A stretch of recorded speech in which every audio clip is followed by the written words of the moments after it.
Sepertinya Tuhan itu tidak mau berhutang. Semua yang telah saya kerjakan itu juga dikembalikan dengan memuaskan. Semua yang kau cita-citakan terwujud. Jemaat terkumpul dan sudah sepertinya apa yang kau berjanjikan dengan Tuhan dan inginkan itu mengumpulkan jemaat, mendirikan gedungnya dan terus ya sampai didewasakan kan sudah selesai. Sebetulnya tugas itu sudah selesai. Bahkan Tuhan memberikan bonusnya 10 tahun yang kedua itu 84 sampai 94 dan sampai sekarang.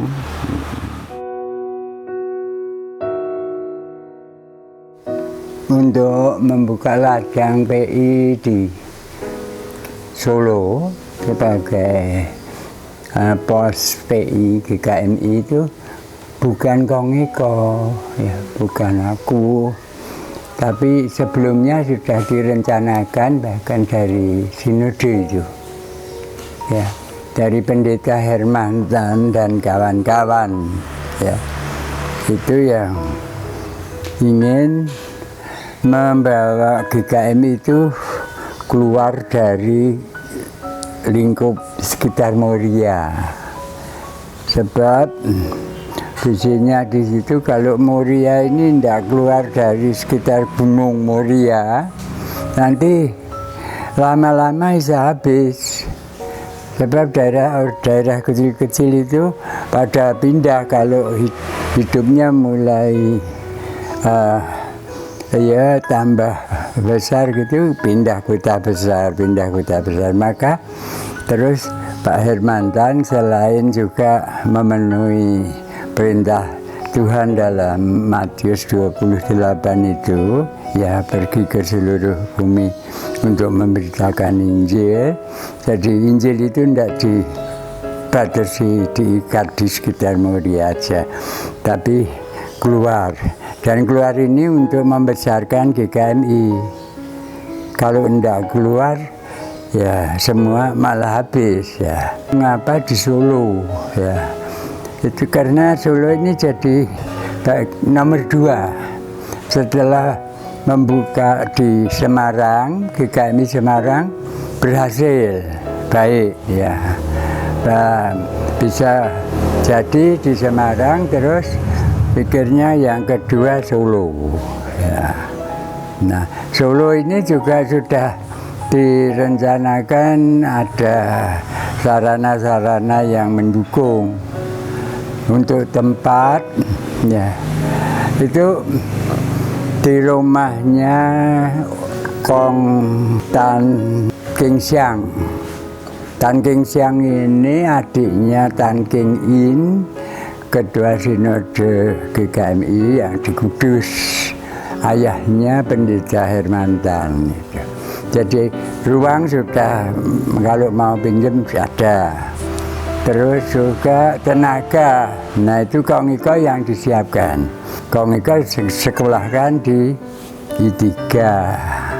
Nah pikirnya juga praktis. Orang Solo punya mama di Solo, saudara, kakak semua di Solo. Kalau suruh buka di Solo kan tidak usah perlu biaya. Waktu mulai buka di Solo itu, Kongiko hanya diberi uang saku ya untuk naik becak ke daerah pelayanan di Balong. Itu tidak cukup ya, 1 bulan. Untuk biaya becak saja transportasi ya. Awal mulanya sudah agak karena komunikasinya kurang lancar antara Kongiko sama pimpinan Hermantan. Pikirnya Pak Pendeta Herman itu saya begitu selesai kuliah terus pulang, terus suruh buka.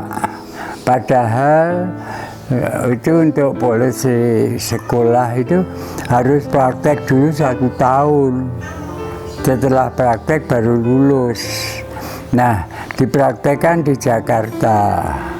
Nah, tapi Solo sudah terlanjur dibuka dengan tenaga Pak Mesah Krisetia, itu Kim Dong namanya dulu, terus sama Kesmanto Yunatan itu untuk sekolah minggu dan anak-anak. Nah, Kongiko sendiri dipraktekkan di Jawa Barat, dulu Jakarta, terus dikirim ke Cijuruk. Itu dituntut 1 tahun untuk tanda lulus, hasilnya itu nilainya. Betul-betul selesai sana, pulang ke Solo, terus pegang pos Solo.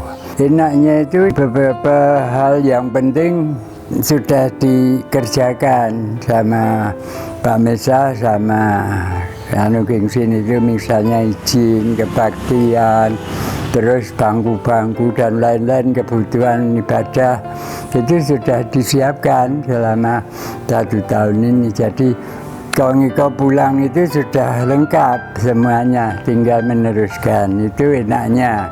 Nggak enaknya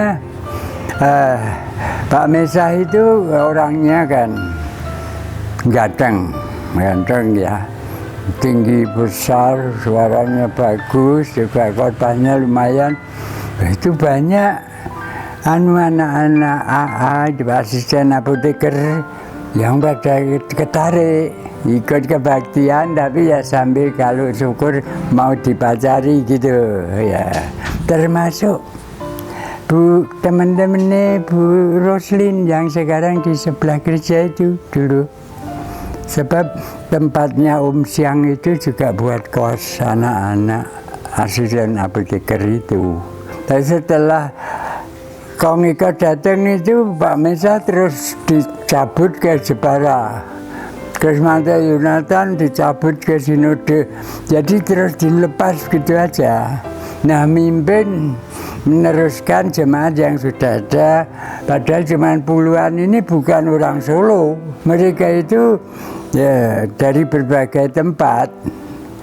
Nah, itu payahnya setelah mereka itu lulus semua, pada pulang ke kotanya masing-masing. Ya, tinggal 1-2 orang. Ya, tidak mau, dia bilangin dilayani, tidak mau saya ke gereja lain yang cuma 1-2 orang kan tidak enak. Ya. Dikabarkan di sana Pak Eko itu tidak bisa menghimpun jemaat. Nah, sekolah aja sekolah penginjilan. Penginjilan kan bukan mendirikan gereja gitu.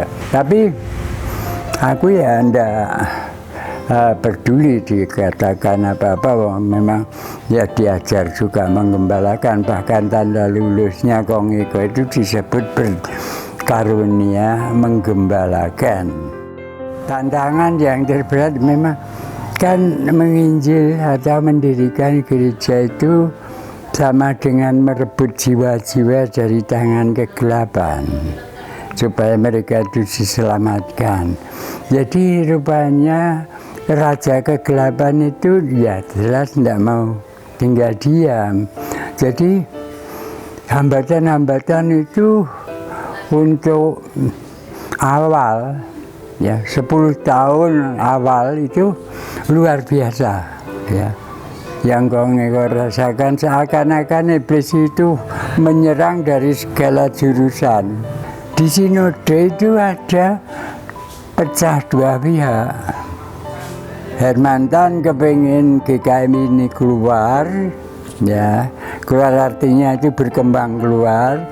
Tapi ada yang ingin lulusan-lulusan teologi itu ditarik ke dalam di GKMI yang sudah ada.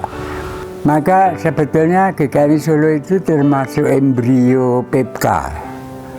Waktu itu PEPK belum lahir, tapi sudah ada tanda-tanda buka pos-pos PI. Setelah 1 tahun ya Kongiko melayani, padahal Kongiko mau menikah.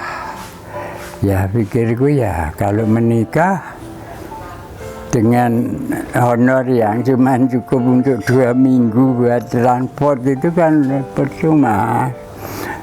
tak kembalikan. Kong Eko tulis surat ke PPK, minta supaya honornya ndak usah diberi, saya part-timer aja, ya. Tanpa honor, tapi saya tetap menjalankan tugas seperti biasa. Minta kalau mungkin bisa dikasih dana sedikit untuk kapital atau untuk modal kerja bikin GIP itu. Sebab Pak Kong Eko berpikiran kalau disebut full timer tapi masih kerja, punya usaha lain-lain kan, ini bohong. Dikira saya itu menghina, kok menerima honor kecil, tidak mau. Terus diberhentikan dari BPK, terus sebagai full timer. Terus full timernya digantikan Krismanto Yonatan Gingsin, itu yang bagian sekolah minggu.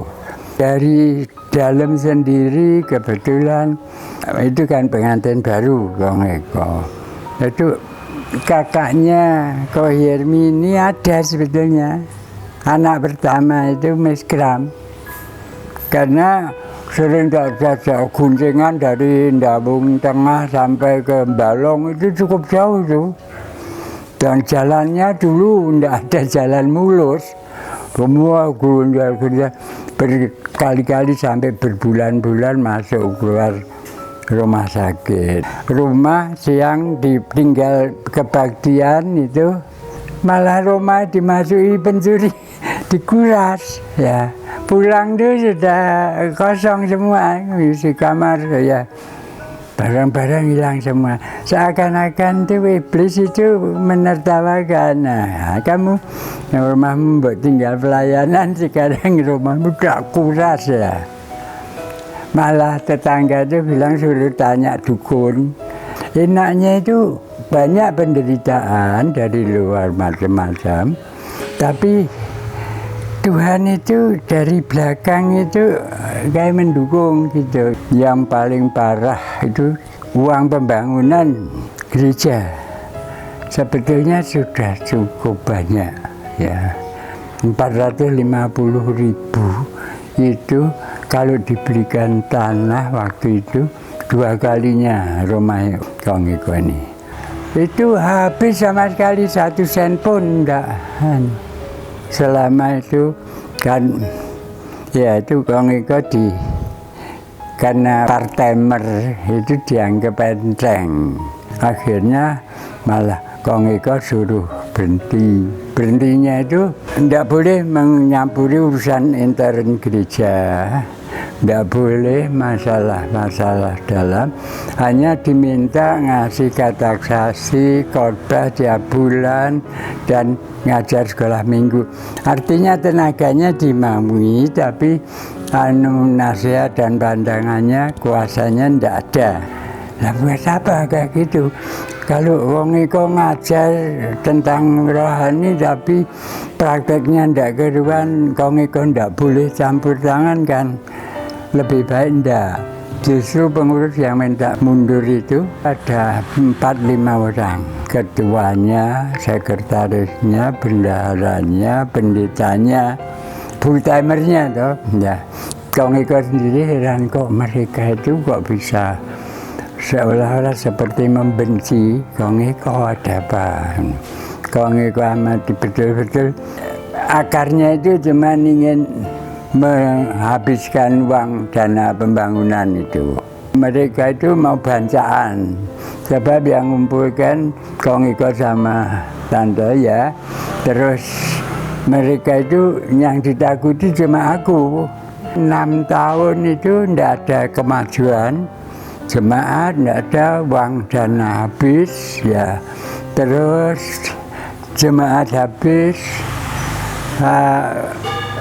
inventaris gereja juga kocar-kacir, full-timernya minta mundur sudah berbulan-bulan itu yang sungguh parah dah. Semuanya ini kelihatannya iblis sudah menang, tapi Enggak taunya di belakang itu Tuhan merindah hal-hal yang begitu indah. 64 itu gulung tikar sampai 74. Terus 74 ini Tuhan memberikan jawaban atau menyembuhkan luka-luka itu. Sampai di sini mulai berkembang. Terus di rumah ini sampai 10 tahun. Ya waktu dulu di sini masih baru direparu ini bangunannya. Terus ini tak kasih berak, didirikan berak yang waktu itu Kong Eko kan jadi ketua RW. Penduduk sini semua menghargai, semua datang gitu. Bahkan gereja-gereja kecil-kecil yang pendetanya ada 2-3 ikut datang. Ya. Natalan di sini ribuan. Tuh.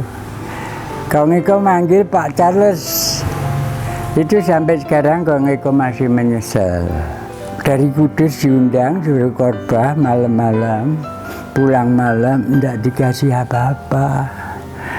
Belum pikiran ya si amplop apa itu, belum pikiran. Banyak jemaat-jemaat yang orang sini pada datang, terus berkumpul sampai 70-an lebih, terus sudah membentuk panitia pembangunan.